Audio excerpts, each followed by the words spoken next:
right, let's toss it over to the fourth member of our broadcast.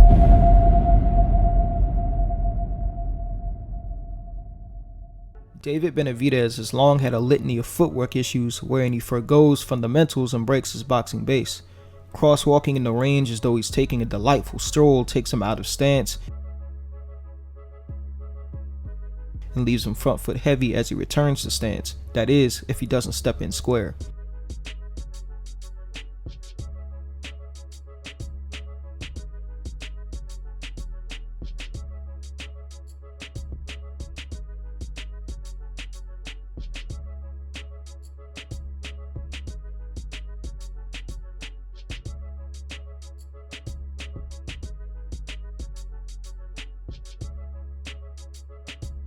Stepping back foot first gathers his feet as he comes forward and leaves him front foot heavy as he comes into range.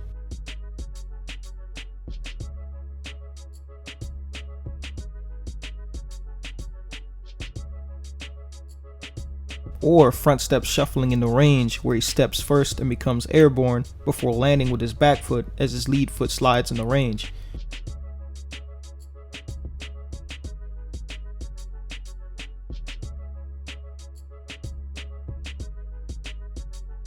In a nutshell, Benavidez is always entering range in risky ways, all of which can and have been timed.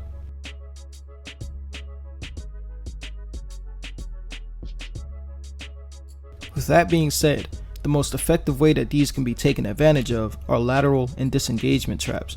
A lateral trap is where a fighter moves laterally left or right and sets his feet before his opponent can and attacks while their base is momentarily broken as they try to match the new positioning.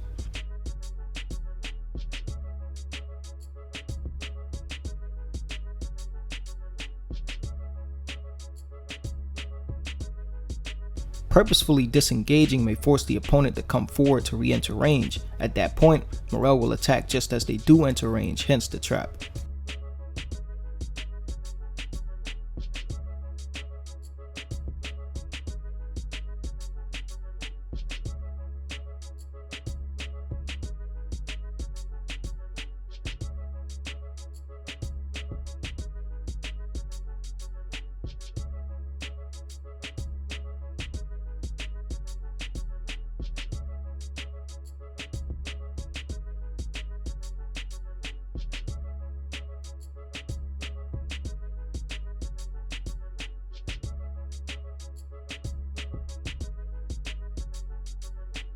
When Morrell doesn't disengage and just steps laterally, the trap involves attacking while opponents break their base trying to match the new angle.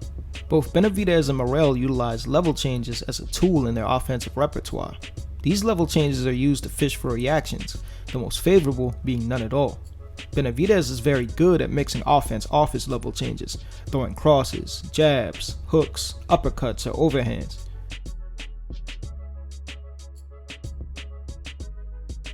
In response to level changes, Morrell most often flashes a high guard, which would give Benavidez the green light to start his offense. In Benavidez's case, level changes have shown to most often either force him into a high guard or make him back out to disengage, which disarms the level change completely.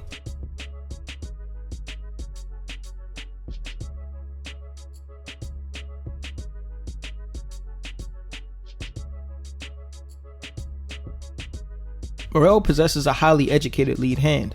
He's able to use the jab to control distance, jab feints and probes to disguise his offense or draw out offense and counter,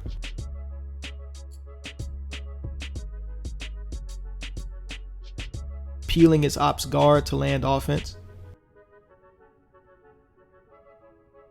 and establish dominant positioning in the open stance lead hand jab joust, where the top hand wins the jab lane. Benavidez has some understanding of the lead hand jab joust, though he's so often in a high guard that he rarely participates for very long.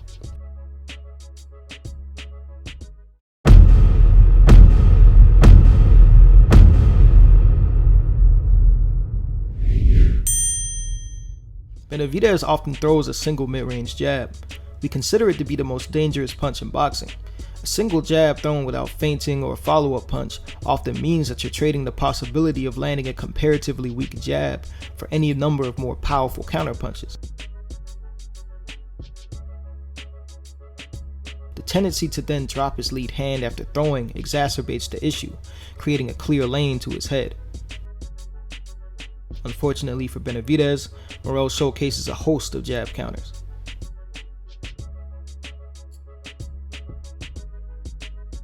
While Morrell usually has good defensive responsibility when throwing his jab, he has some flaws that Benavidez can take advantage of. Firstly, like Benavidez, at times he can drop his lead hand when throwing the jab, so even if he disguises his jab with lead hand probes and feints, he can still be susceptible to counterpunching.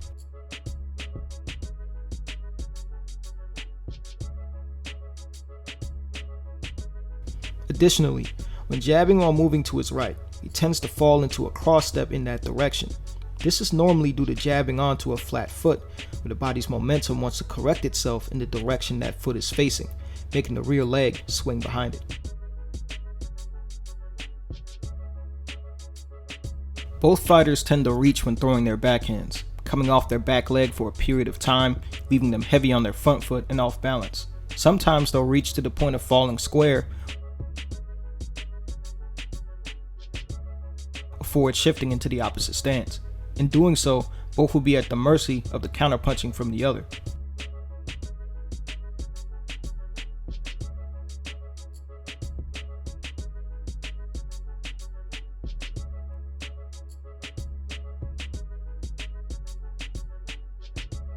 However, due to Morrell's aforementioned lead hand game, he may be able to use it to time Benavidez's backhand by creating punch traffic for his lead hand, making it more likely that he throws the opposite hand instead. Morrell is highly skilled at counterpunching. He possesses a full arsenal of punches to punish fighters who make mistakes on offense: step back counters, pull counters, slip counters, and they're usually combinations thrown with serious heat. If Benavidez is showing any of the flaws we've previously mentioned, he likely gets touched up or even hurt for the first time.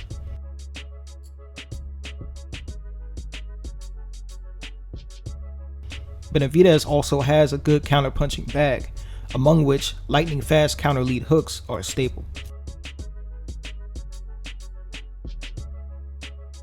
David Benavidez for the most part defaults to a semi-inactive high guard. The guard seeks the refuge of immobile gloves to block offense from his opponent.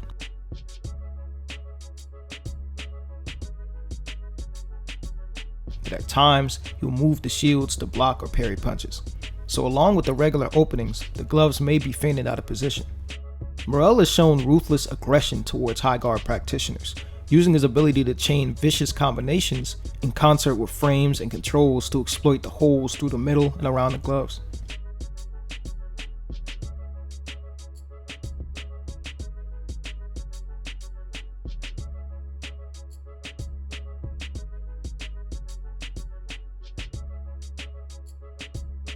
Morrell also often defaults to a high guard, where he at times supplements the shields with upper torso movement to make the openings more elusive and moving the shields, though those openings remain nonetheless.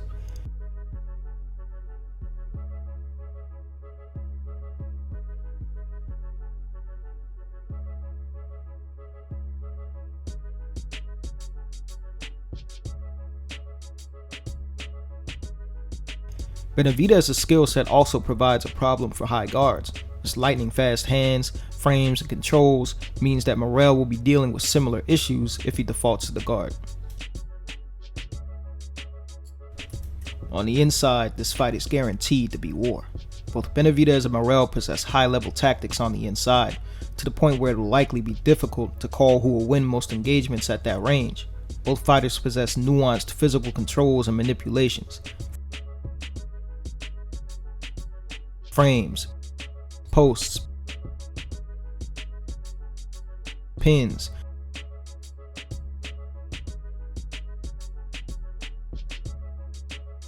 collar ties, etc. to blind or off-balance their opponent or make it so that they can't punch with one or more of their gloves. Both fighters can hop to angles to reposition and continue their offensive attack.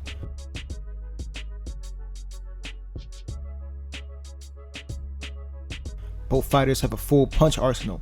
Both fighters have shown to fight out of the clinch, making space with frames or physicality to land devastating punches.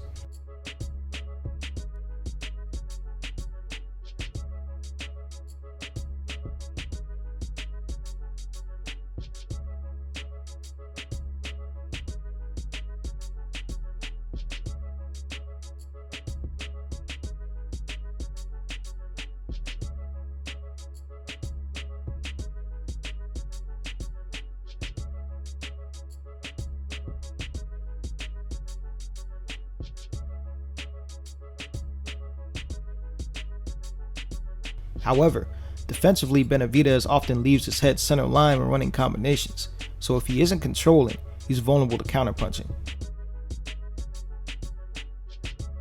On a similar note, Morrell tends to let his hands drift low while throwing in combination, and while he usually maintains slick defensive responsibility, he's been caught with split counters leaving his head center line when he gets too comfortable throwing in the pocket. If neither fighter can stop or meaningfully hurt the other, Benavidez's experience down the stretch may see him drown Morrell with his volume if the majority of the fight takes place on the inside. To further elaborate on the aforementioned angles, Morrell could see more success turning Benavidez rather than staying in equal positioning where he's at his best, controlling a glove and circling to an angle while Benavidez is in his high guard and then either disengaging, attacking from the advantageous positioning,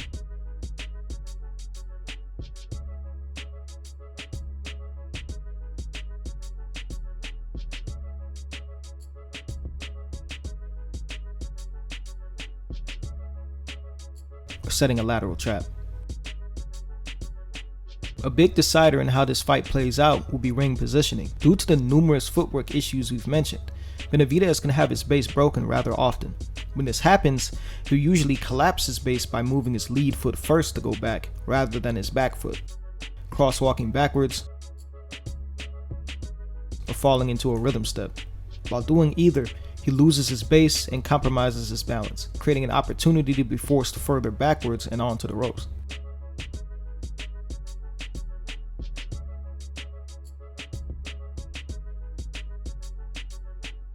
Morrell at times also crosswalks backwards, though isn't nearly as prolific in doing so as Benavidez. More often, he can be found using one or more defensive movements straight back, leaving him on the line of attack for Benavidez, where he could end up backing onto the ropes.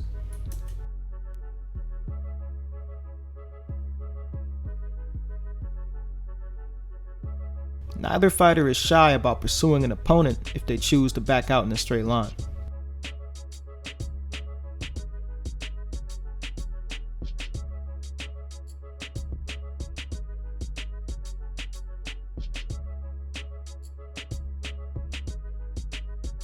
Using a Philly shell or half shell in the open stance comes with far more risk than in a closed stance. The shell or low lead hand frees up the jab lane that's normally congested for the opponent, which would also remove the obstacle between Morrell and Benavidez, which would make it easier for Benavidez to enter range. Chiefly, in the open stance, it forces its user into the high-risk guessing game of the single shield to block backhands. Morrell is forced to guess the trajectory of Benavidez's most powerful punch with a single shield. If he guesses wrong, he gets hit. It's an all-risk, low-reward gamble. If he manages to avoid the risk of the single shield, the shell is still susceptible to combinations that follow the backhand with a jab or lead hand hook. Benavidez will at times adopt the pseudo shell to block backhands. Along with it being a single shield, as previously mentioned, it'll be highly difficult for Benavidez to deal with combinations that follow a backhand with a jab or lead hook. In my opinion, Morrell has all the tools necessary to beat Benavidez. However, the gulf in experience is significant. If Morrell can stay off the ropes, run Benavidez in the lateral traps, and keep turning him, he could win comfortably. Also, there's an avenue to force Benavidez onto the back foot, where he hasn't shown a great ability to fight. Morrell has never fought a pressure fighter on the level of Benavidez. It's a question mark as to whether he can remain composed against a fighter like this and follow a game plan for a long period of time. If Morrell chooses to oblige Benavidez and the fight takes place mostly in the 50-50, and Morrell doesn't either hurt or constantly force Benavidez onto his back foot, It's very possible that due to his lack of experience, he could get drowned late by Benavidez's volume. Or so I would say if Benavidez hadn't gassed in his first fight at 175. If it was simple growing pains at a new division up, it shouldn't be a problem. But if it persists, then Morrell eventually stops Benavidez at that range. I give a very, very slight edge to Morrell. Let me know how you got it in the comments below. Thanks for watching.